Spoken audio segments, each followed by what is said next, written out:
এই সন্তান এরপরও কি মাকে বুঝো না, বাবাকে বুঝো না?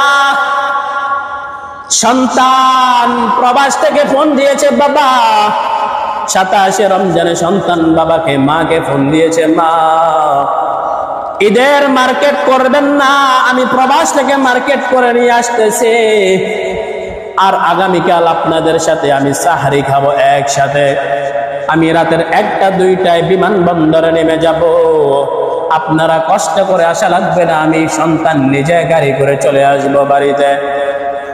রাত্র যখন গভীর হয়, মা অনেক আনন্দ, 4 বছর পর সন্তান আমার আদরের মানিক আমার কোলে আসবে। তখন মা হরেক রকমের আইটেম তরকারি পাকাইয়া সন্তানের জন্য অপেক্ষা করতেছে।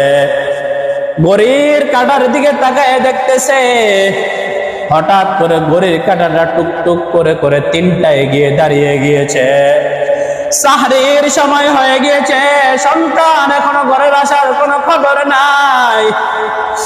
তখন মা বাবা সুন্দর করে সাহরি খাইয়া নামাজ আদায় করে দরজার ভিতরে বসে রয়েছে, সন্তান আসবে। তখন জনম দুঃখিনী মায়ের মন মানে না, তখন বলে স্বামী আমার সন্তানকে একটা ফোন লাগাও, রাতের 2টায় সন্তান বাড়িতে আসার কথা, আজকে ফজরের আজান হয়ে গেল, আমার সন্তানটা এখনো বাড়িতে আসতেছে না। তখন স্বামী বলে একটু ধৈর্য ধরো, ঈদের সময় হয়তো রোডে যানজট লেগেছে, আসতে একটু লেট হচ্ছে, ধৈর্য ধরো। যখন সকাল হয়ে গিয়েছে তখন বাবারও মন মানে না, তখন বাবাও চটপট করে বাড়ির একবার এই দিকে যায়, একবার আরেকবার ওই দিকে যায়।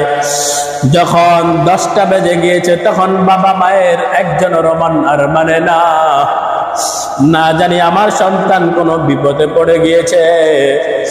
হঠাৎ তাকিয়ে দেখে বাবার ফোনে কল চলে আসছে, সন্তানের মোবাইল থেকে যখন বাবার ফোনে কল চলে আসছে, বাবা খুশি হয়ে মনে করছে আমার বাবা হয়তো বাড়ির কাছাকাছি চলে এসেছে। তখন খুশিতে বাবা কলটা রিসিভ করার পর যখন বলল বাবা কোথায় তুমি, এতক্ষণ কোথায়, তখন মোবাইলের অপর প্রান্ত থেকে শুনতেছে কান্নার আওয়াজ। তখন অপর প্রান্ত থেকে একজন যুবক বলতেছে, হে ভাই আপনি কি এই মোবাইলওয়ালার বাবা?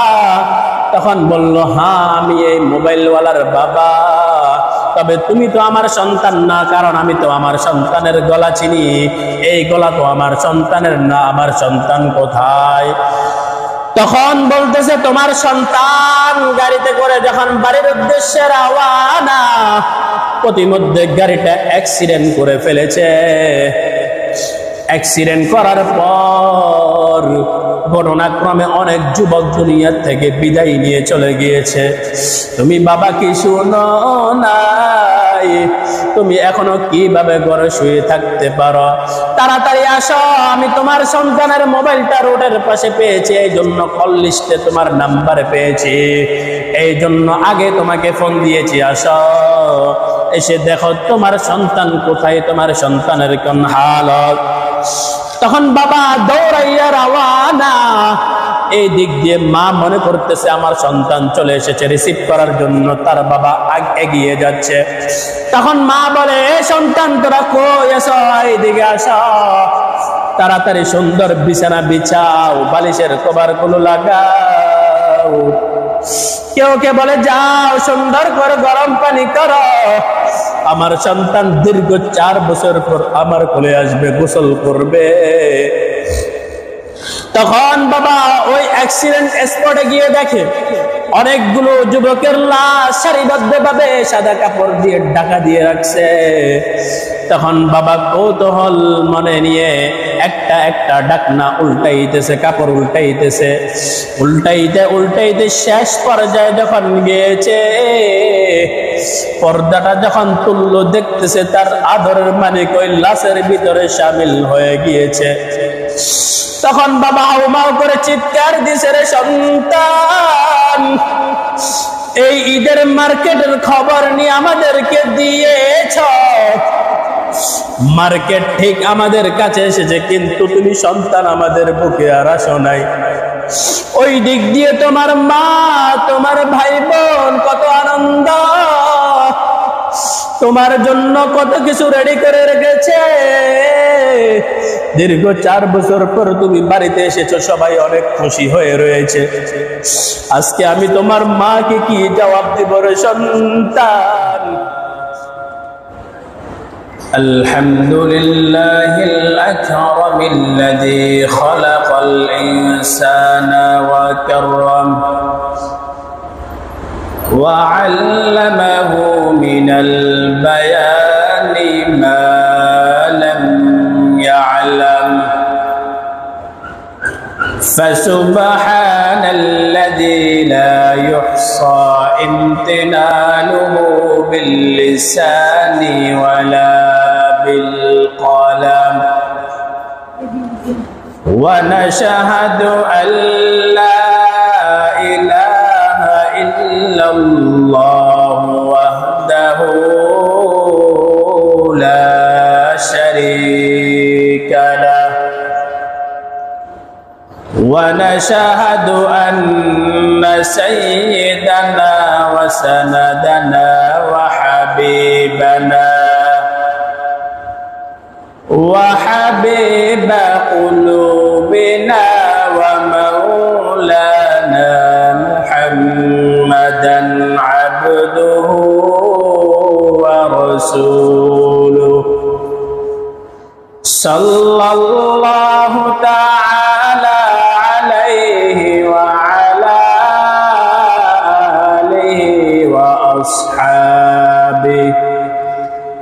وأصحابه وبارك وسلم تسليما كثيرا كثيرا أما بعد فأعوذ بالله من الشيطان الرجيم بسم الله الرحمن الرحيم الرحمن علم القرآن خلق الإنسان علمه البيان وقال النبي صلى الله تعالى عليه وعلى آله وسلم تركت فيكم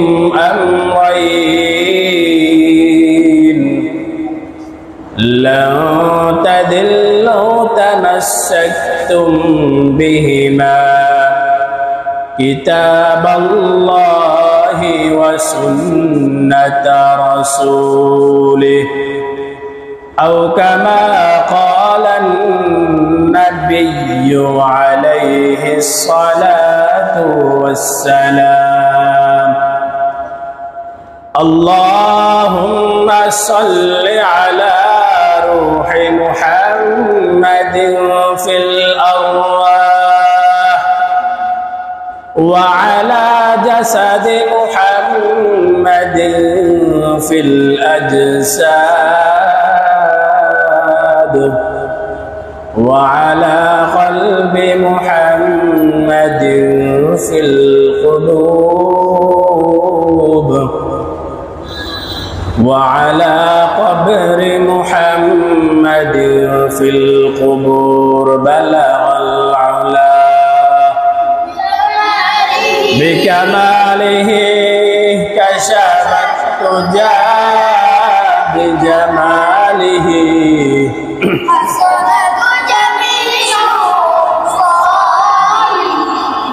صلوا عليه وآله توحید کی امانت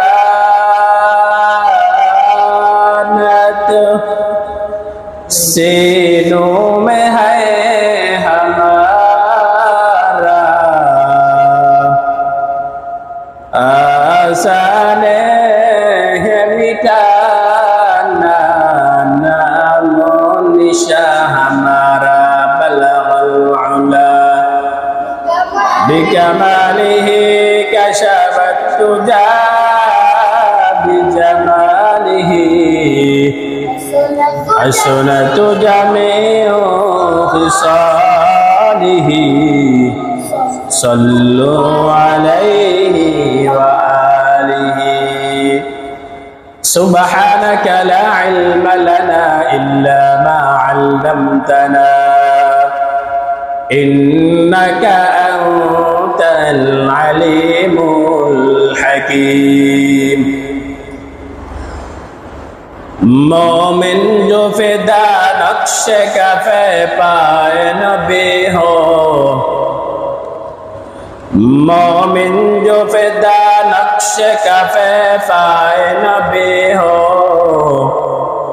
ज़ीर कदम आज भी आलम का खज़ीना, हो ज़ीर कदम आज भी आलम का खज़ीना। गर सुन्नत नबी की नबी पैरवी उम्मत तूफ़ान से निकल जाएगा फिर इसका सफीना, तूफ़ान से निकल जाएगा फिर इसका सफीना। आशिक हो बिरादर शाहिन शाहिद आलम, आशिक हो बिरादर शाहिन शाहिद आलम। मिस्को से ज़ियादा हो मुबारक जिसका सफीना, मिस्को से ज़ियादा मुबारक इसका सफीना। अल्हम्दुलिल्लाह, अल्लाह पाक सुब्हानाहु व तआलार काছে অসংখ্য শুকরিয়া যে মহান রব্বে কারীম আমাদেরকে সুস্থতার মতো একটা নিয়ামত দান করে সপ্তাহের উত্তম দিন পবিত্র জুমার দিন জুমার নামাজ আদায় করার লক্ষ্যে মসজিদে এসে আমাকে কিছু কথা বলার এবং আপনাদেরকে শোনাবার জন্য যে দয়াময় আল্লাহ তাআলা তৌফিক দান করেছেন, ওই দয়াময় আল্লাহ তাআলার শেখানো ভাষায় উচ্চ কণ্ঠে একবার কালিমাতুশ শুকর উচ্চারণ করি আলহামদুলিল্লাহ। মুহতারাম হাজরিন, আমি আপনাদের সামনে পবিত্র কালামুল্লাহ থেকে কয়েক টুকরা আয়াত তেলাওয়াত করেছি। রাসূলুল্লাহ সাল্লাল্লাহু তাআলা আলাইহি ওয়া আলিহি ওয়াসাল্লামের অমূল্য মূল্যবান হাদিস থেকে একখানা হাদিস পাক পাঠ করেছি। তেলাওয়াতকৃত আয়াত এবং হাদিসের আলোকে সহিহ তরিকা ইসলাম ও হিদায়াতের সমন্বয় আমাকে কিছু কথা বলার এবং আপনাদেরকে শোনার জন্য দয়াময় আল্লাহ তাআলা তৌফিক দান করুন, আমিন। আর রহমান, রহমান হলেন তিনি, আল্লামাল কুরআন, কোরআন শিক্ষা দিলেন যিনি, খলাকাল ইনসান, মানুষ সৃষ্টি করলেন তিনি, আল্লামাহুল বায়ান, বয়ান শিক্ষা দিলেন যিনি।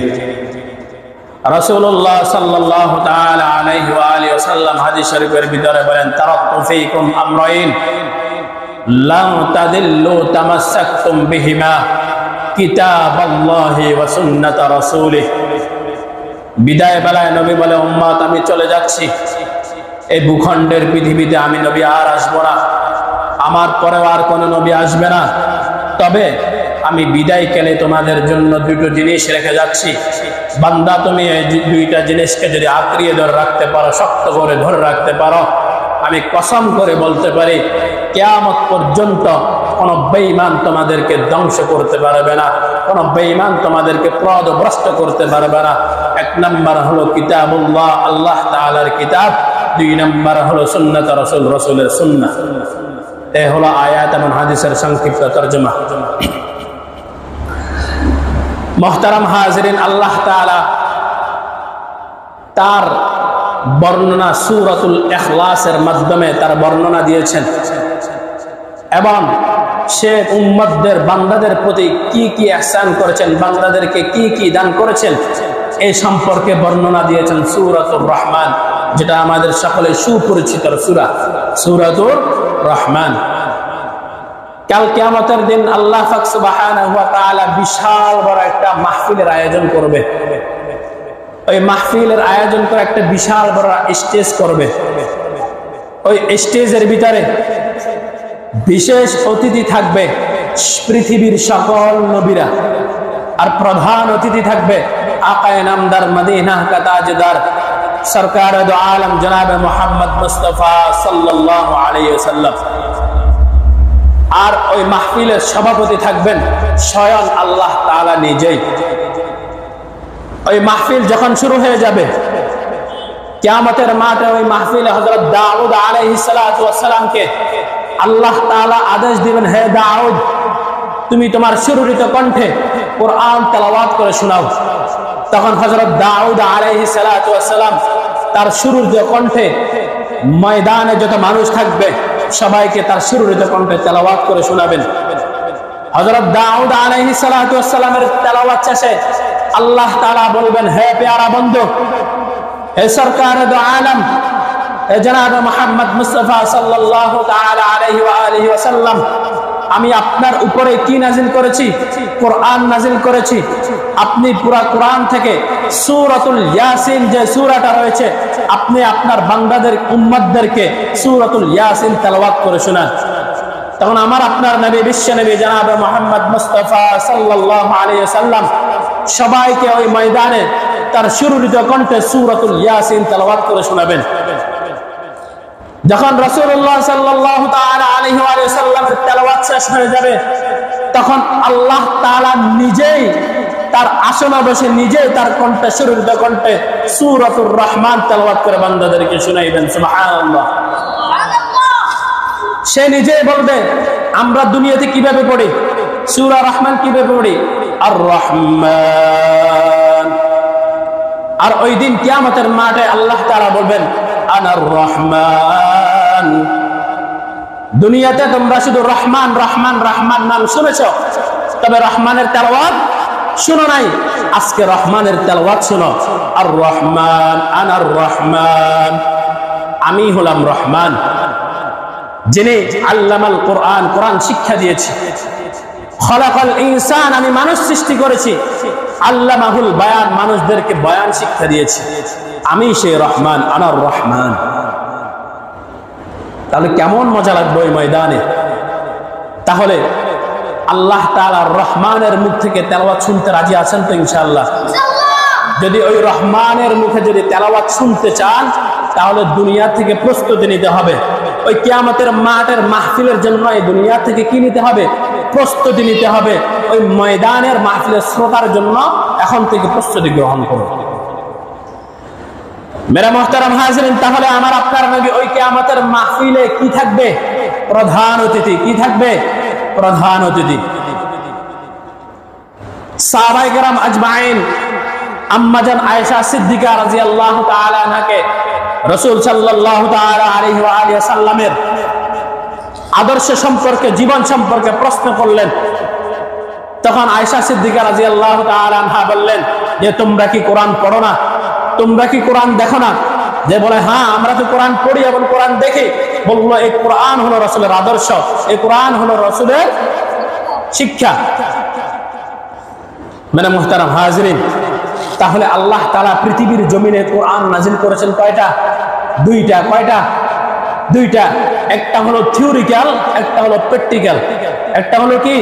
থিওরিক্যাল কোরআন, আর একটা হলো প্র্যাকটিক্যাল কোরআন। থিওরিক্যাল কোরআন যেটা, এটা হলো যেটা আমরা দেখে দেখে পড়ি, এটাকে থিওরিক্যাল কোরআন বলা হয়। আর প্র্যাকটিক্যাল কোরআন হলো আমার আপনার নবী, বিশ্ব নবী জনাব মুহাম্মদ মুস্তাফা সাল্লাল্লাহু তাআলা আলাইহি ওয়া সাল্লাম।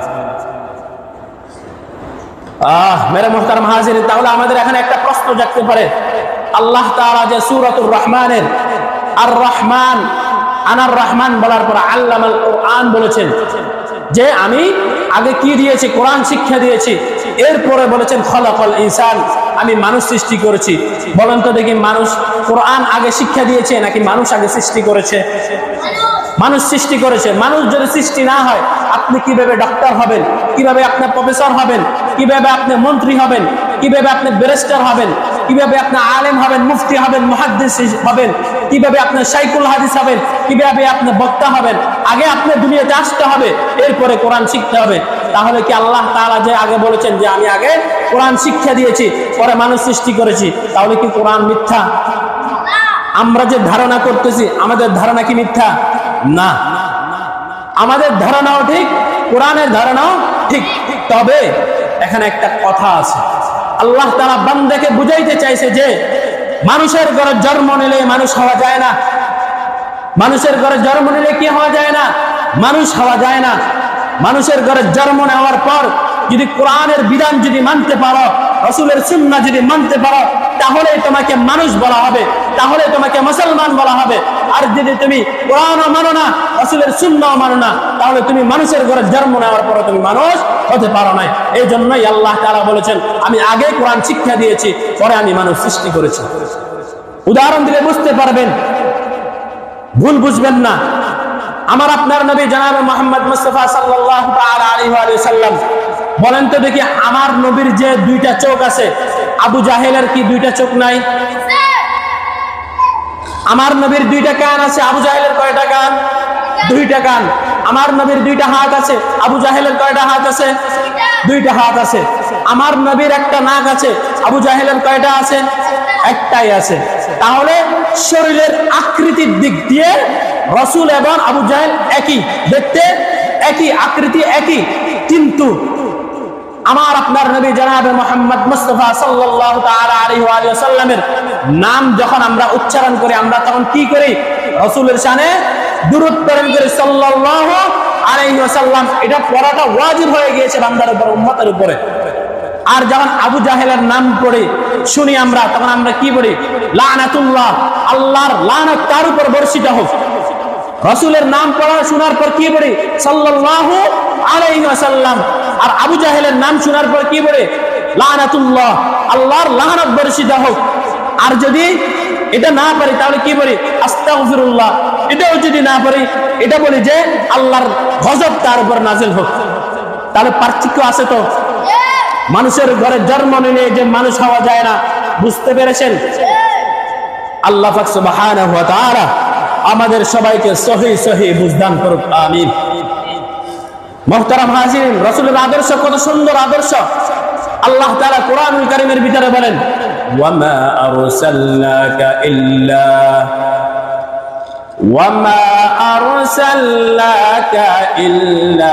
রাহমাতাল লিল আলামিন। আল্লাহ তাআলা বলেন, হে প্যারা বন্ধু, আমি আপনাকে দুনিয়ার জমিনে প্রেরণ করি নাই ইল্লা, তবে প্রেরণ করেছি রাহমাতুল লিল আলামিন হিসাবে।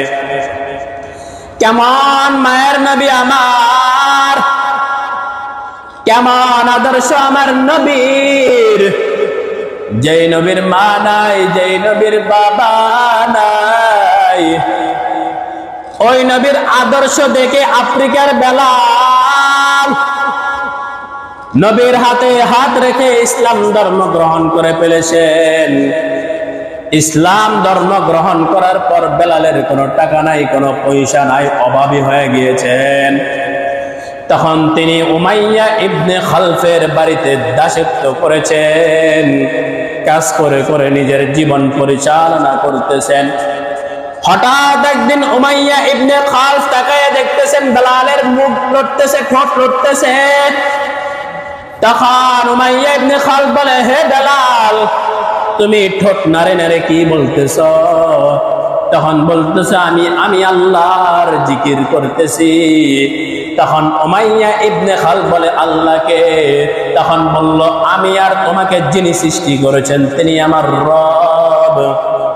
তখন উমাইয়া ইবনে খালফ বলল, এই কথা আজকে বলেছ, দ্বিতীয়বার আমার সামনে উল্লেখ করবা না। তখন বেলাল রাদিয়াল্লাহু তাআলা আগে আস্তে আস্তে বলতো, এখন যখন উমাইয়া যখন বাধা দিল তখন বেলালের আওয়াজ বেড়ে গেল। আগে আস্তে আস্তে জিকির করতে, এখন জোরে জোরে জিকির করে।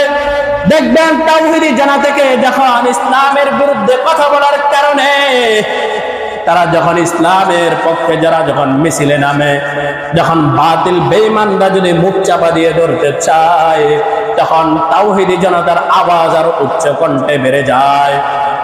তখন উমাইয়া ইবনে খালদ দেখতেছে তাকে কোনোভাবে ফেরানো যাচ্ছে না। তখন এই বেলালকে তখন তার হাত পা দুইটা শক্ত করে বাঁধিয়া তার একটা রশির মাথা ঘোড়ার পায়ের ভিতরে বেঁধে দিয়েছে। বেঁধে দেওয়ার পর ঘোড়াটাকে চালাইয়া দিয়েছে। ঘোড়া চলতেছে চলতেছে। আরবের গরম মরুভূমির ভিতরে গরম বালুর উপরে বেলালকে যখন টান দেয়, বেলালের পিঠের চামড়া গুলো খসে খসে পড়ে যায়। এরপর বেলালের মুখে শুধু আহাদ আহাদ আহাদ। তখন বেলাল বলে, উমাইয়া ইবনে খালদ, তুমি আমাকে মেরে ফেলতে পারো, এরপর আমি আর মুখ থেকে আহাদ শব্দটা দূর করতে পারবা না। তখন বেলাল আল্লাহর কাছে আরজি পেশ করে, রে আল্লাহ, আমি বেলালকে দুনিয়ার জমিনে কষ্ট দেয় এটা সহ্য করা আমার পক্ষে সম্ভব, কিন্তু কাল কিয়ামতের মাঠে আমাকে যে কষ্ট দিবে এটা আমি সহ্য করতে পারবো না। অতএব মৃত্যু হয়ে যাবে, এরপরও আমার মুখ থেকে কি শেষ হবে না, কালিমা বন্ধ হবে না। তাহলে কেমন মায়ার নবী আমার, ওই মায়ার নবীর এত সুন্দর আদর্শ, আজকে আমরা ওই মায়ার নবীর উম্মত হইয়া রাসূলের আদর্শ মানতে রাজি না, রাসূলের সুন্নাহ মানতে রাজি না। রাসূল সাল্লাল্লাহু তাআলা আলাইহি ওয়া আলিহি ওয়াসাল্লাম বলেছেন যে কিয়ামত আর বেশি দূরে না, কিয়ামত অতি সন্নিকটে।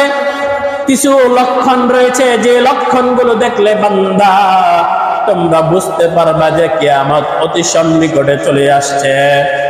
তার ভিতরে এক নাম্বার হলো দেশের ভিতরে জুলুম, অত্যাচার, খুন খারামি, ধর্ষণ বেড়ে যাবে।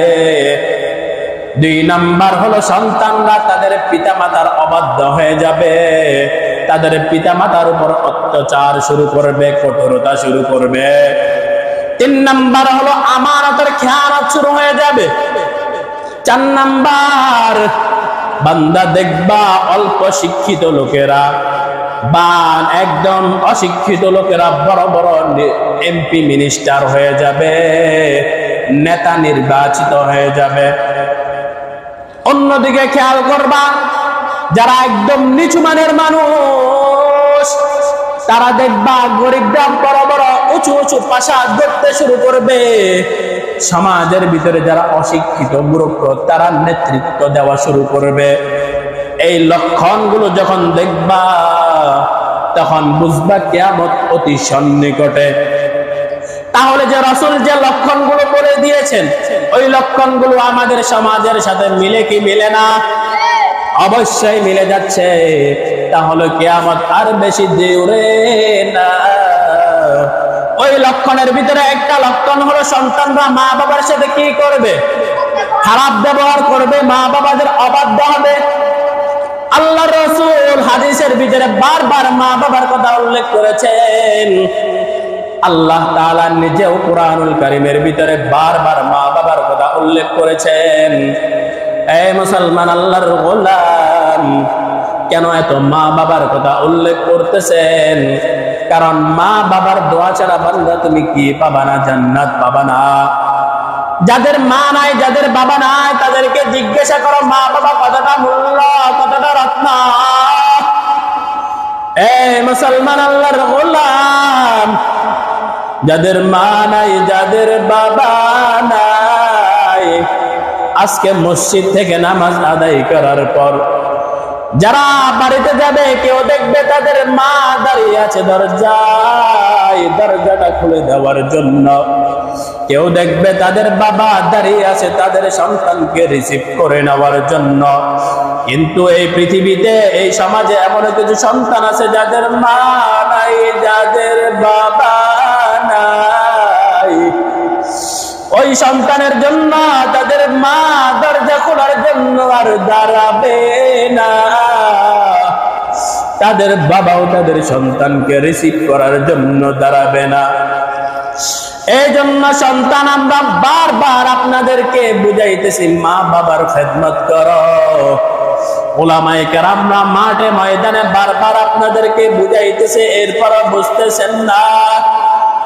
আর কিভাবে বুঝাইলে আপনারা বুঝবেন মা বাবা যে কত বড় রত্ন। এ মুসলমান আল্লাহর গোলাম, এই মা বাবা যে আপনাদের জন্য কত কষ্ট করতেছে শুধু একমাত্র মা বাবাই ভালো জানে। এ মুসলমান আল্লাহর গোলাম, তুমি সন্তান যখন দেশের জমি পাড়ি দিয়ে তুমি যখন প্রবাসে চলে যাও, প্রবাসে যাওয়ার পর তোমার মা একটা রাত সুন্দর করে ঘুমায় না। তোমার মা প্রতিদিন রাত্রে 2টা চোখের পানি ছেড়ে ছেড়ে কান্নাকাটি করে। রাত্র যখন গভীর হয়, স্বামী বলে, সন্তান আমি যখন বিছানার ভিতরে যখন তাকাই দেখি তোমার মা বিছানার ভিতরে নাই। যখন আমি পিছনের ঘরে যাই দেখি ওইখানেও তোমার মা নাই। যখন সামনের ঘরে তাকাই ওইখানেও তোমার মা নাই। তখন তাকায়া দেখি তুমি যেই রাস্তা দিয়ে প্রবাসে চলে গিয়েছ, ওই রাস্তায় বসে বসে তোমার দুঃখিনী মা চোখের পানি ছেড়ে ছেড়ে তোমার জন্য কান্নাকাটি করে। এই সন্তান, এরপরও কি মাকে বুঝো না, বাবাকে বুঝো না? সন্তান প্রবাস থেকে ফোন দিয়েছে বাবা, 27 রমজানে সন্তান বাবাকে মাকে ফোন দিয়েছে, মা ঈদের মার্কেট করবেন না, আমি প্রবাস থেকে মার্কেট করে নিয়ে আসতেছি, আর আগামীকাল আপনাদের সাথে আমি সাহারি খাবো একসাথে। আমি রাতের 1টা 2টায় বিমানবন্দরে নেমে যাব, আপনারা কষ্ট করে আসা লাগবে না, আমি সন্তান নিজে গাড়ি করে চলে আসবো বাড়িতে। রাত্র যখন গভীর হয়, মা অনেক আনন্দ, 4 বছর পর সন্তান আমার আদরের মানিক আমার কোলে আসবে। তখন মা হরেক রকমের আইটেম তরকারি পাকাইয়া সন্তানের জন্য অপেক্ষা করতেছে। ঘড়ির কাঁটার দিকে তাকায় দেখতেছে, হঠাৎ করে ঘড়ির কাঁটাটা টুকটুক করে করে 3টায় গিয়ে দাঁড়িয়ে গিয়েছে। সাহরির সময় হয়ে গিয়েছে, সন্তান এখনো ঘরের আসার কোনো খবর নাই। তখন মা বাবা সুন্দর করে সাহারি খাইয়া নামাজ আদায় করে দরজার ভিতরে বসে রয়েছে, সন্তান আসবে। তখন জনম দুঃখিনী মায়ের মন মানে না, তখন বলে, স্বামী আমার সন্তানকে একটা ফোন লাগাও। রাতের 2টায় সন্তান বাড়িতে আসার কথা, আজকে ফজরের আজান হয়ে গেল, আমার সন্তানটা এখনো বাড়িতে আসতেছে না। তখন স্বামী বলে, একটু ধৈর্য ধরো, ঈদের সময় হয়তো রোডে যানজট লেগেছে, আসতে একটু লেট হচ্ছে, ধৈর্য ধরো। যখন সকাল হয়ে গিয়েছে তখন বাবারও মন মানে না, তখন বাবাও চটপট করে বাড়ির একবার এই দিকে যায়, একবার আরেকবার ওই দিকে যায়। যখন 10টা বেজে গিয়েছে তখন বাবা মায়ের একজনেরও মন আর মানে না, না জানি আমার সন্তান কোনো বিপদে পড়ে গিয়েছে। হঠাৎ তাকিয়ে দেখে বাবার ফোনে কল চলে আসছে।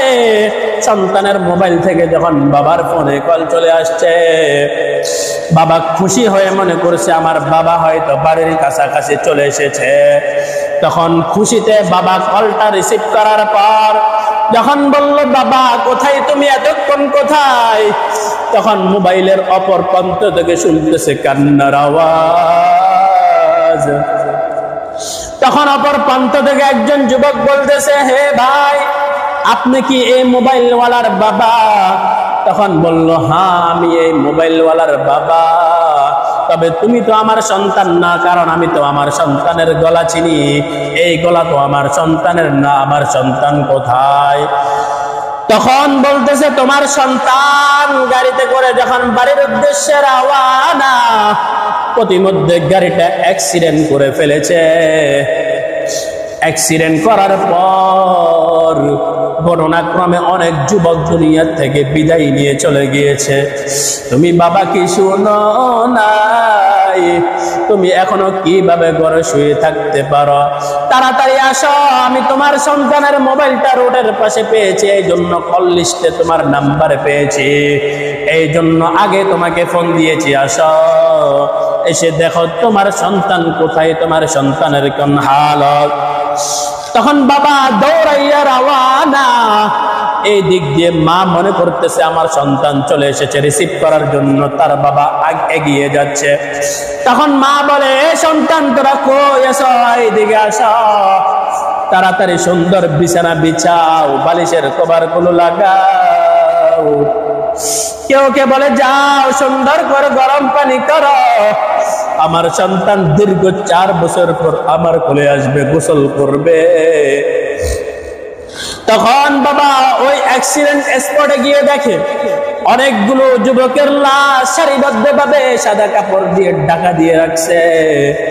তখন বাবা কৌতূহল মনে নিয়ে একটা একটা ঢাকনা উল্টাইতেছে, কাপড় উল্টাইতেছে, উল্টাইতে শেষ পর্যায়ে যখন গিয়েছে, পর্দাটা যখন তুললো, দেখতেছে তার আদরের মালিক ওই লাশের ভিতরে শামিল হয়ে গিয়েছে।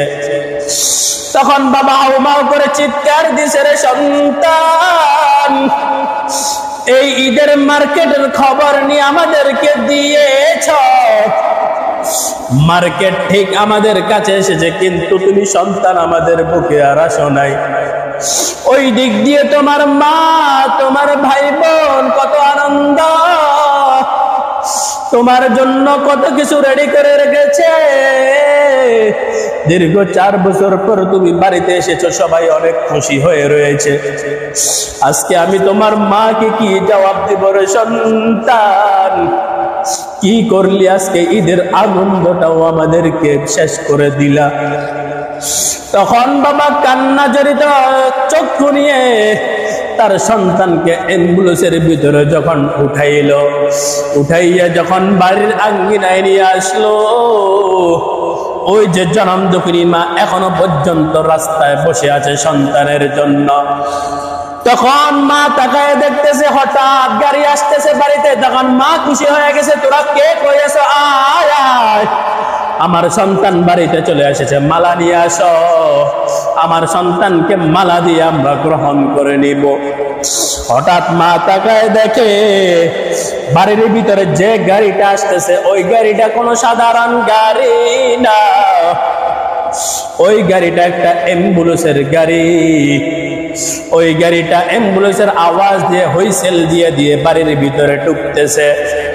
তখন মা চিৎকার দিচ্ছে যে কার কপাল পুড়েছে যে এই অ্যাম্বুলেন্স কেন আমার বাড়ির ভিতরে ঢুকতেছে, কার মায়ের কপাল পুড়েছে।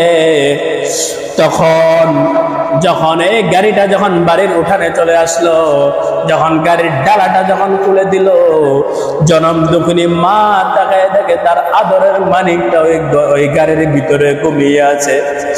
ওই যুবক এমন ঘুমাইছে, কিয়ামত পর্যন্ত আর তার ঘুমটাও ভাঙবে না। তখন মা চিৎকার দিয়ে বলে, সন্তান, এত কষ্ট করে এত কিছু রেডি করলাম, তুই এত কষ্ট করলাম, আজকে 4 বছর পর তুই সন্তান আইসা আমাকে মা বলে ডাক দেবে। তোর মুখ থেকে মা ডাকটা শোনার জন্য আমি অপেক্ষায় ছিলাম, তুই কি আর আমাকে একবারও মা বলে ডাক দিবি না? এই দিক দিয়ে বোন ডাক দিয়ে বলতেছে, রে ভাই আমার, আমি অনেক কষ্ট করে ফুলের মালা রেডি করলাম তোমাকে রিসিভ করার জন্য। মা বলে, তোমার জন্য গরম পানি করলাম গোসল করানোর জন্য। এই গরম পানি যে তোমার জীবনের শেষ গোসলের পানি হবে কে বা জানতো? এরে নবীর উম্মতের দল, এরপরও তোমার অন্তরে কি একটু মা বাবার জন্য মায়া হয় না? এত করে বুঝানোর পরও কি ওই মা বাবাকে কদর করবা না? এই যুবক তাকায় দেখো, গত কয়েকদিন আগে ওমানে একটা সড়ক দুর্ঘটনায় সন্দ্বীপের 7টা যুবক একই স্পটে মারা গিয়েছে। 7টা মায়ের সন্তান একই জায়গায় স্পটে মারা গিয়েছে। 7টা সন্তানকে নিয়ে যখন এলাকার দিকে রওনা, তখন মা বাপ আত্মীয় স্বজন সবাই হাউ মাউ করে চিৎকার দিচ্ছে। পুরা সন্দ্বীপ এলাকাটা শোকে আত্মহারা হয়ে গিয়েছে। এই যুবক, এত কিছু বুঝানোর পরও কি তোমরা মা বাবার কি কদর করবা না? মা বাবার সাথে বেয়াদবি করা কি বন্ধ করবা না? এখনো সময় আছে, যাও যাও, মা বাবার কাছ থেকে ক্ষমা নিয়ে নাও। যাদের মা বাবা নাই, কবরের সামনে গিয়ে দাঁড়িয়ে যাওয়ার বেশি বেশি দোয়া করো, রব্বিরহামহুমা কামা রাব্বায়ানি সগীরা। এ মুসলমান, আল্লাহর গোলাম, এই জন্য আপনাদের যদি পায়ে হাত দেওয়া লাগে, আমরা পায়ে হাত দিয়ে বলতে রাজি, মা বাবার মনে কষ্ট দিয়ে জীবনে কি পাবেন না? জান্নাত পাবেন না। এই জন্য যে রাসূল আমাদের জন্য যে 2টা সুন্নাহ রেখে গিয়েছেন, 1 নাম্বার হলো রাসূলের সুন্নাহ, 2 নাম্বার হলো আল কোরআন রেখে গিয়েছেন। এই 2টা জিনিসকে আঁকড়িয়ে ধরতে হবে। জীবনে যতদিন বাঁচব, নবীর তরিকার বাহিরে চলব না, মা বাবার অবাধ্য হব না, অন্যায় ভাবে অন্যকে কষ্ট দিব না, অন্যায় ভাবে অন্যের হক নষ্ট করব না, আল্লাহর হুকুমের বাহিরে যাব না, 5 ওয়াক্ত নামাজ বা জামাতের সহিত আদায় করব, নবীর সুন্নতি টুপি মাথায় লাগাইব, নবীর সুন্নতি জামা গায়ে পরব, নবীর সুন্নতি দাড়ি গালের ভিতরে দাড়ি, এই দাড়ির ভিতরে হাত লাগাইব না। ইন টোটালি আমরা রাসূলের সুন্নাহ মোতাবেক জীবন যাপন করব, আল্লাহর দেওয়া হুকুম মেনে চলব।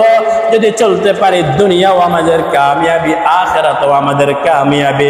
আল্লাহ পাক সুবহানাহু ওয়া তাআলা আমাদের সবাইকে রাসূলের সুন্নাহ মোতাবেক, আল্লাহর হুকুম মোতাবেক আমল করার তৌফিক দান করুক, আমিন। তারা মুহতারাম হাজিরিন, রাসূলের